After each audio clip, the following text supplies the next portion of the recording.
Okay, so we've got a bit of an update today in the garden. It's still, well, it's messy again because I've been doing a lot of work. But we have the bark mulch, black bark mulch delivery. So we'll be laying that down today. The plants are beginning to wake up. Remember the Linaria? It's coming up absolutely beautiful. And I think it's been 2 weeks since I did my first video. Oh, we have a visitor. Hello, my familiar. Good morning. So I have since actually trimmed up the rose and removed all of the dead wood. This is that climbing rose that I was talking about. And if I can, I don't know if you can see it. Let me move over here. There we go. It's leafing out. It's turning out absolutely beautiful. Our valerian in 2 weeks has just sprung to life. Oh yeah, Kona. Doesn't matter if we're on the phone or on video. She has to chime in every time. Looks like we've got potentially some poppies. Poppies coming up. I'm very excited about that. The other rose, it's doing well. We have our tulips starting to bloom out. Very excited about that. And my husband's delphinium is starting to bloom out, leaf out. Gorgeous. The wolfsbane doing so well. Snowball bush. So, and these are those roses I was showing you. They looked so sad. Look at them now. I went through and I trimmed off a bunch of the dead leaves, and they're just getting so happy. Now I did go through and I cleaned out quite a bit of the dead wood, but in the process of doing that, I needed to make a bigger mess. So, and yeah, here we go, big mess. I went through and I pulled a bunch of the iris tubers, and they're in the house. I'll show them to you, but they're in the house right now. I've chopped them into small cubes and I'm drying them for my orris root additives for my incense. The sage is still kind of sleepy, but if you look right here, she's starting to wake up. And our nightshade, I got it tied up and wound, so that's gonna grow beautiful. In this video, we're gonna continue looking at a little more of the garden and things that we missed the last time. Now this bed still, I went through and I did quite a bit of cleaning, but I need to clean out some of the dead leaves. And of course the whole garden needs some black bark mulch, which is gonna make it, finish it off and make it look really nice. Well, there's Tay-Tay. Hi, blind dog. Hi, my blind dog. All right, so our strawberries are coming up. And here's the rue, my other rue plant. It's starting to leaf out. And in here, we've got lemon balm. We have catmint, or Cataria napata. That's how you pronounce it. One of my roses. Now, for any of you that have seen the witch balls on, or the herb kits, any of the herb kits that we have, if you've seen those online, all of the rose petals that we use in those, they come from my roses here in the garden. And this is actually a salmon pink rose, and it's just stunning. This plant was a gift to me. Goodness, I think it's been 4 years now from my mother, and it's just beautiful. And in future videos, I will be showing you this plant as it blooms. In here, I'm looking to see one of my favorite plants in the garden, which you'll see displayed prominently in videos and photos on social media, is the amaranth. And I love it's called Love Lies Bleeding. And it grows, it's so beautiful. It grows huge here. And especially in this spot, it gets about between 5 and 6 feet tall, and it sends out these beautiful flower tendrils. Now, if you look, I was pretty excited the other day. Let's see, do you see this right here? Where is it? See this right here, the purple? That is the Love Lives Bleeding starting to pop up. Very excited, and it's kind of scattered throughout. Now, it's self-seeded, so I'm gonna have to go through probably and pull quite a bit of it. And just to kind of keep it organized, otherwise it will take over this whole bed. And my Wigelia is starting to leaf out, so excited about that. We have some dianthus over there, another rose bush here at the end of this garden bed.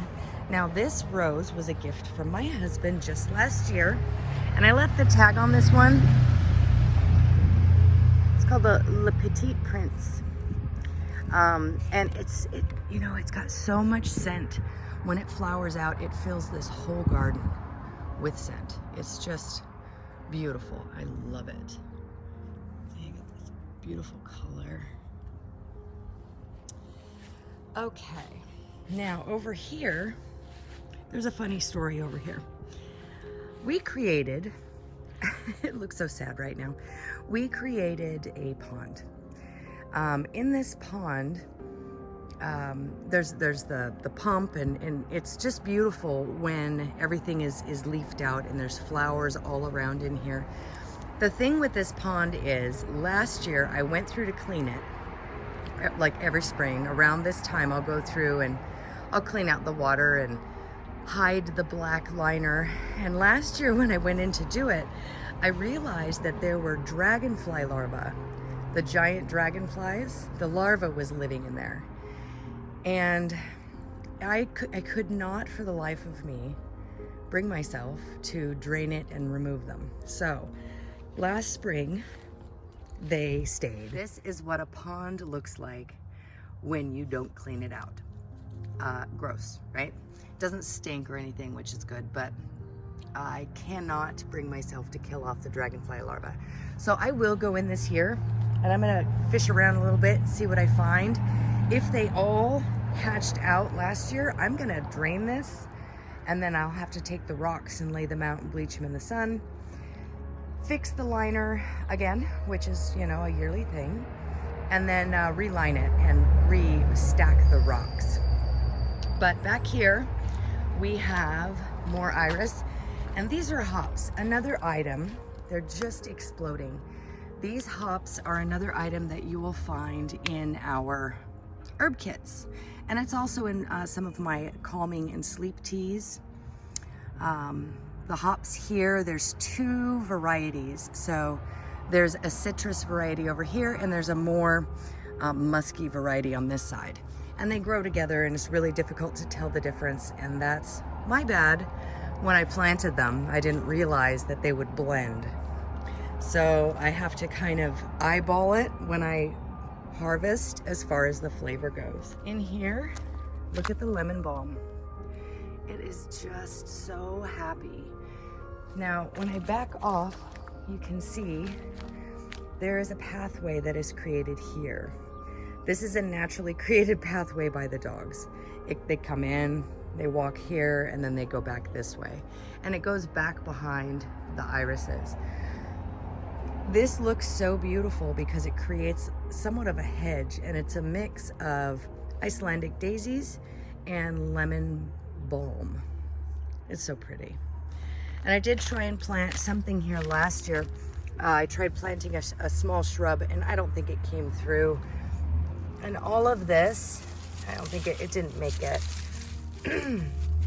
But all of this is mallow. So I'll have to come out here and dig this out again. This beauty here, I need to weed around her, and I'm gonna mulch around the edge to kind of keep the weeds down. But this is our mugwort. She is coming back in full force, and it's so nice to see. I just love it. She's such a beauty. Last year she got, I think she got about 3.5 feet tall, and she put out the most beautiful flowers.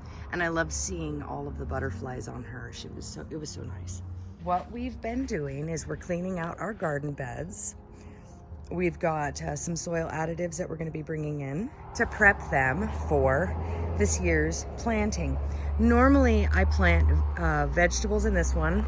So we have our root vegetables that grow here, and then we've got melons and squash and that sort of thing.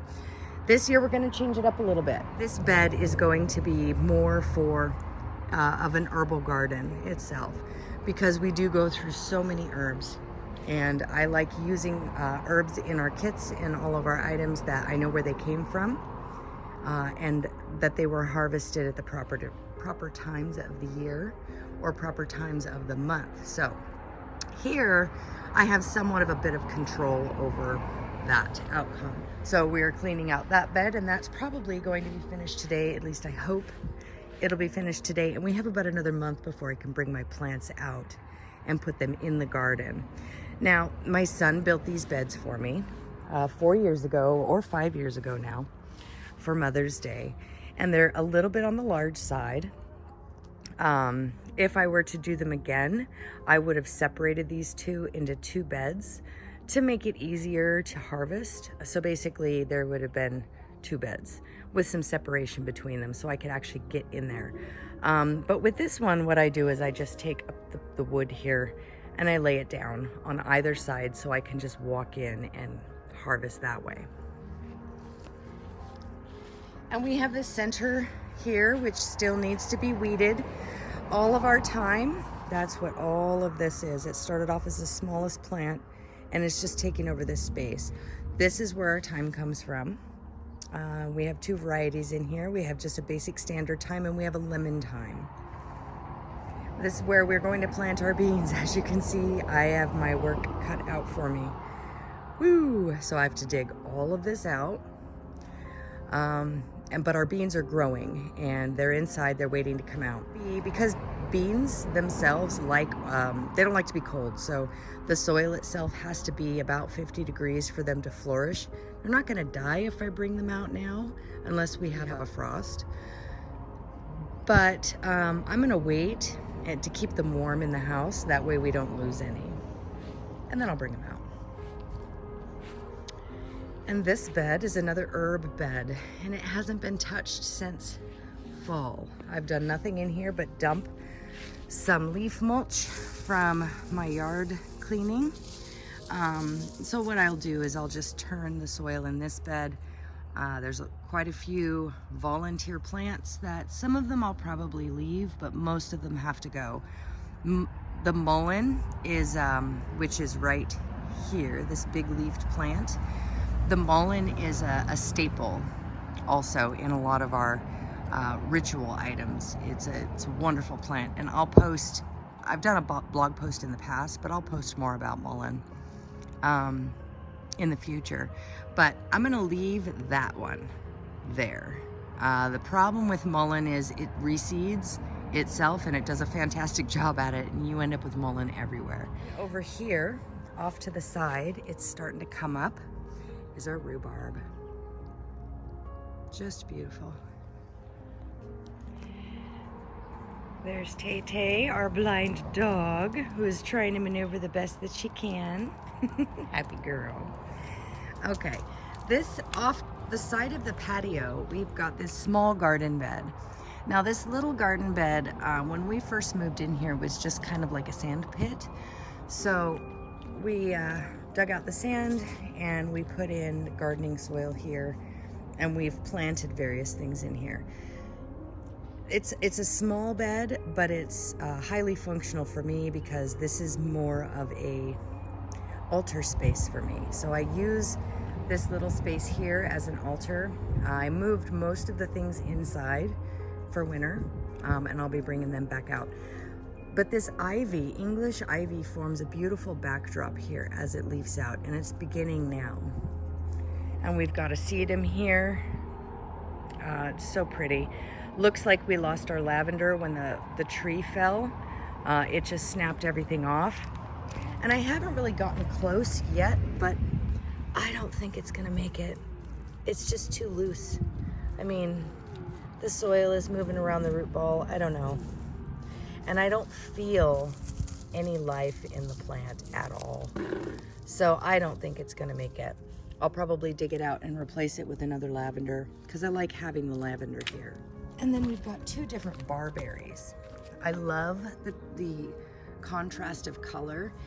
This one here is still a bit on the dark side currently, but as it warms up, the new life on the end of the barberry, when it comes out, it's like a pink and white. It's so pretty. Ah, look at this. Flowers, yay. And this is a, I can't remember the exact name of it, but it is the lime green colored barberry. So these two next to each other put out such a beautiful contrasting color, and they complement each other so well. And then in the back here, we've got a dogwood, and it's starting to leaf out as well. So pretty, and I love the color of these stems, this deep red. It's just beautiful. And if we go inside, we have another rose here.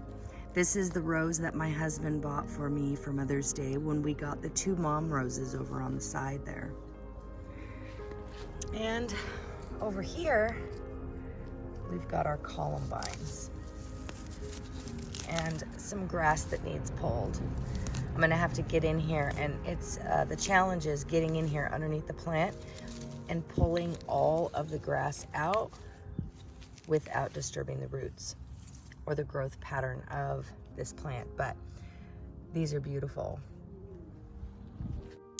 Thank you for watching this video. I can't wait to show you the follow-up video, which we'll be posting shortly. I put so much work in the garden since we filmed this video that I'm really looking forward to sharing what it looks like now. It's been about a week and a half, so the next video will be up shortly. Stay tuned. Thank you so much.